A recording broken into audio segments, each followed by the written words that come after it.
Welcome to this explainer, everyone. Today, we're unpacking a crime that is honestly so audacious, it sounds like something pitched in a Hollywood writer's room. We're heading over to the Balasore district in Odisha, India, to break down a recent ATM heist that has left local authorities and residents completely and understandably stunned. Let's look at exactly what happened, how they actually pulled it off, and what this all means for the community left in its wake. Now, I want you to picture an ATM robbery for just a second. When you imagine someone trying to steal cash from a heavily fortified machine, what comes to mind? Usually, you'd think of something pretty technical, right? Like maybe a team of elite hackers bypassing security codes, or sneaky criminals installing tiny undetectable card skimmers in the dead of night. Or maybe even a sophisticated blowtorch operation trying to silently melt right through the vault's hinges. It usually takes stealth, extreme patience, and a whole lot of tech-savvy calculation. But what if you just don't have any of those things? What if you decide to bypass all the digital security and the heavy metal casing entirely? Well, the answer they came up with in Balasore was shockingly simple. You literally just tie the entire machine to a Mahindra Thar SUV and you drive away. I mean, the sheer brute force of this crime is what makes it so mind-boggling. They didn't even try to outsmart the ATM, they just decided to physically uproot the whole thing. Section 1 of Fast and Furious Heist. Okay, let's really dive into this by contrasting your standard ATM theft with what actually went down in Balasore. So typically, you've got hidden cameras, skimmers, cloned cards, and most importantly, silence.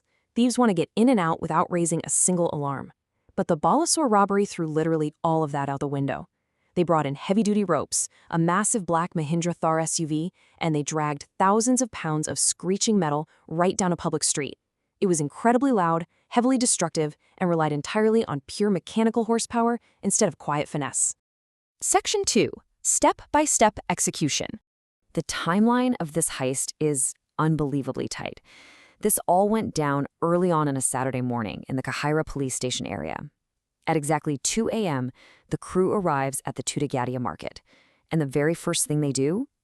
They smash right through the glass and metal of the ATM kiosk door. Absolutely no lockpicking here.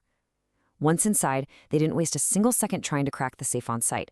The escape began almost instantly, culminating in the entire machine being dragged down the road. Here's exactly how it played out, step by step. First off, reports indicate a crew of 5 or more suspects rolled up in that black SUV. Second, they take these heavy ropes and quite literally tie the ATM to the rear of the Thar. Third, the driver just floors it, using the immense torque of the vehicle to violently rip the machine right off its foundational bolts. Fourth, they drag it away to an isolated, unpopulated spot. And finally, once they knew they were in the clear, they broke open the casing and looted the cash. Section 3. The CCTV evidence. Now, you'd think they'd want to stay totally under the radar, but local CCTV cameras actually captured a truly wild visual. Picture this, a massive, heavy ATM throwing off sparks, sliding across the pavement, tethered to the back of a speeding SUV in the pitch dark. It's a surreal image, but honestly, it's currently the absolute best lead the authorities have. So, what are the police doing about it? The Kahira police station is actively hunting down these perpetrators. They've already successfully recovered the abandoned, heavily damaged shell of the ATM that the thieves just dumped on the side of the road after emptying it. Now they're meticulously reviewing that crazy CCTV footage to identify the license plate or any distinguishing features of that black Thar, all while trying to track down the 5+ suspects involved in the operation.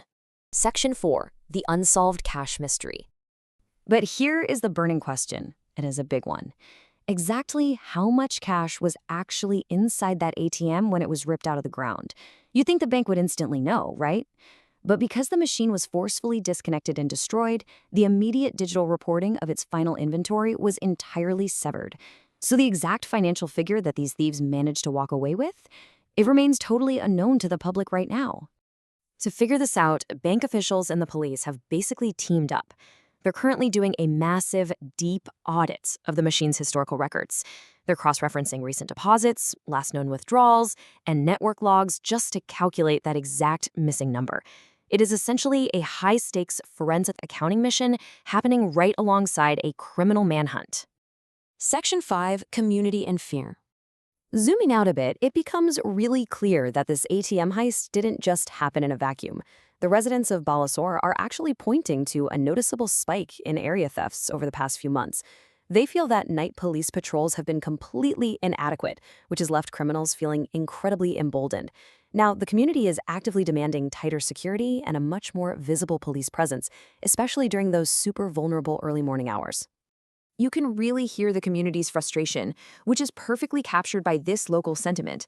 Nighttime police patrols are not adequate, emboldening criminals. This completely brazen ATM uprooting is really just the tipping point for residents who are already terrified by a recent wave of robberies. Because think about it.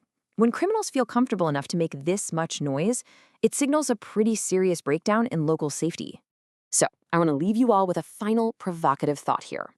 If a heavy, structurally secured ATM can just be ripped out of its foundation and dragged down a public street at 2 a.m. without any immediate intervention, is any local infrastructure truly safe without adequate night patrols? It definitely makes you think about the security of our own communities, the absolute necessity of visible policing, and just how far audacious criminals will go when they think nobody is watching. Thank you so much for joining me for this explainer, and we'll catch you in the next one.